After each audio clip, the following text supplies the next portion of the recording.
Salut tout le monde, nous sommes le dimanche 24 novembre, le 13e numéro du Comics du Dimanche. J'espère que vous allez bien, que vous avez passé une très bonne semaine. Aujourd'hui on va parler d'un 100% Marvel. Le voici, le voilà.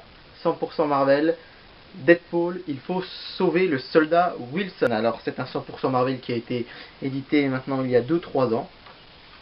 Alors, et je vais essayer de ne pas écorcher leur nom. Au scénario nous avons Dwayne Swierczynski, excusez-moi, et Jason Pearson au dessin. C'est un 100% Marvel donc qui nous parle des origines de Deadpool, particulièrement de l'équipe de mercenaires dont il faisait partie, avec Bullseye, Silver Sable et Domino. En gros, Deadpool se retrouve devant le Sénat et il jure d'expliquer toute la vérité sur ce qui s'est passé sur un massacre qui aurait eu lieu au Mexique. Mais bon, on n'est jamais très sûr avec Deadpool que ce soit la vérité ou pas.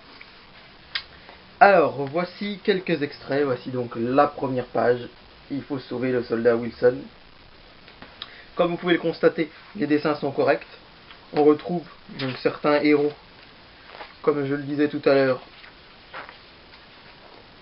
Voici par exemple Bullseye. Des héros donc de l'équipe des mercenaires de Deadpool, des héros Marvel. On se retrouve donc face à un numéro un peu étrange, regardez. Michael Jackson. Alors évidemment c'est de l'humour à la Deadpool. Je remarquerai simplement que c'est pas extrêmement drôle, contrairement à beaucoup de Deadpool que j'ai lus.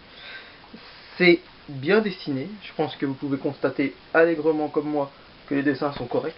Malheureusement le scénario laisse à désirer, c'est-à-dire qu'on s'égare, on s'emporte un petit peu. Alors, je vais pas vous cacher que ça fait un petit moment que je l'ai lu, ce serait peut-être bien que je le relise maintenant puisque c'est un des premiers comics que j'avais acheté.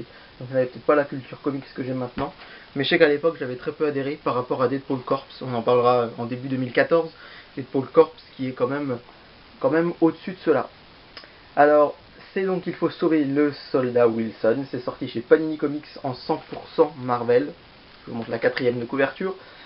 Donc c'était au prix de 10€, mais ce prix de 10€, c'était malheureusement il y a déjà quelques années de ça. J'ai peur que maintenant ce soit passé au-dessus, aux alentours de 12€ ou quelque chose comme ça.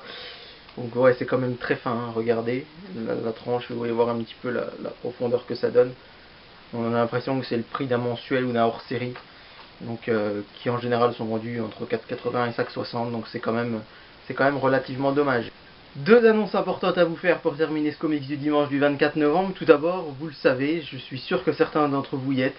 Ce week-end, depuis hier et aujourd'hui, 23 et 24 novembre, se tient la Paris Comics Expo à l'espace Champéret de Paris. À mon grand malheur, j'ai pu y être l'an dernier, mais pas cette année. Mais cette année, sachez que Damien, qui est donc responsable du blog Comics Eater, et à la Paris Comics Expo pour les 2 jours. Et bonne nouvelle, il a, grâce au blog Comics Eater et grâce à vos visites nombreuses, pu avoir accès à une accréditation presse, c'est-à-dire qu'il va pouvoir rencontrer vos artistes préférés.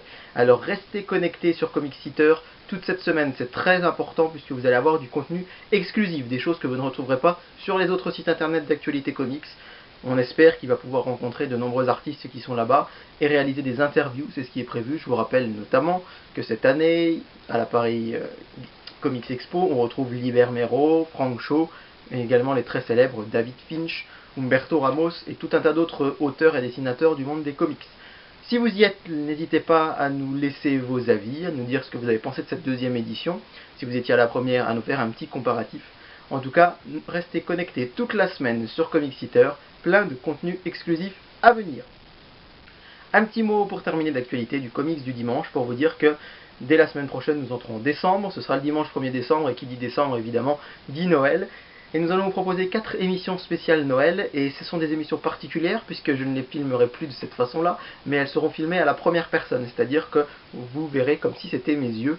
Pourquoi ? Eh bien parce que je vais vous présenter des livres, des idées cadeaux pour Noël. Je vais vous présenter des gros livres, des livres imposants, des livres sur l'univers comics. Si vous avez des amis ou des proches qui sont fans de comics et que vous ne savez pas quoi leur acheter pour Noël, eh bien je vais essayer de vous donner des idées avec ces beaux livres, des très très beaux objets de collection. Ça peut être également aussi pour vous l'occasion de nous faire plaisir pour Noël, d'autant que certains sont réédités à l'occasion des fêtes de fin d'année. On découvrira donc ça dès la semaine prochaine, le dimanche 1er décembre, et donc 4 épisodes spéciaux consacrés à la fête de Noël, les 1er, 8, 15 et 22 décembre. D'ici là, portez-vous bien, bonne Paris Comics Expo à ceux qui en reviennent, on vous souhaite une très bonne semaine et à bientôt sur Comics Eater, parlez-en autour de vous.